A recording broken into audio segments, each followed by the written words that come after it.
kataasan nga mga tol.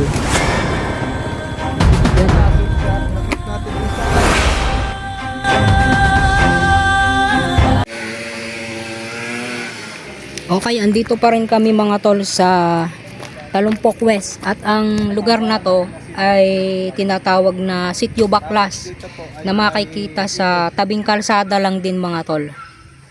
So patarik yan mga tol, patarik yan.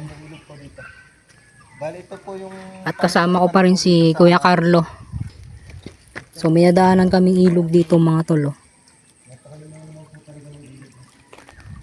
Tamang pahinga muna kami ng konti. So pagmasdan nyo ang kagandahan nitong Sitio Baclas Talumpok West. Parang delikado na tong tulay na to.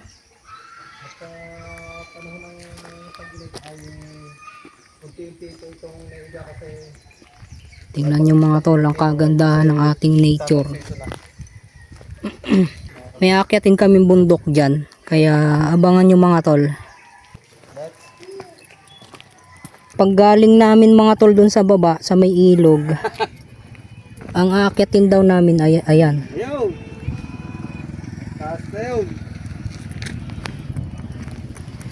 Mataas. Yung may kataasan nga mga tol. Yan.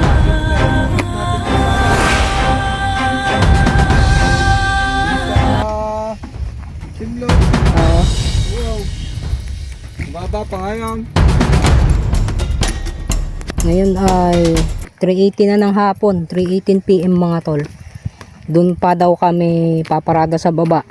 Kasi ang aakitin daw namin ay ayan, sa likod daw ang daan mga tol eh.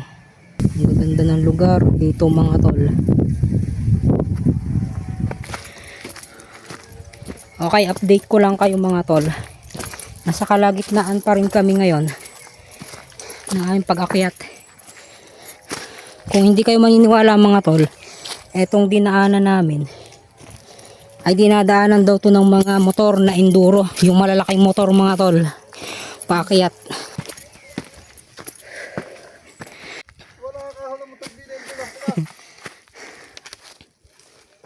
Ang taas nga din nito ano.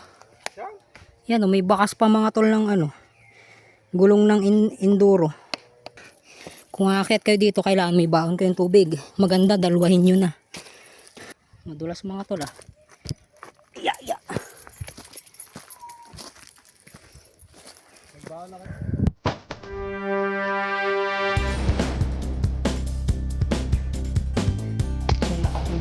Pag dapat lang pala kayo dumaan.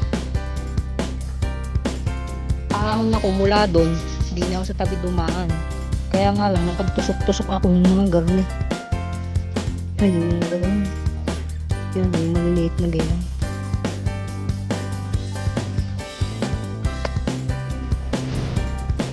Malapit na mga tol.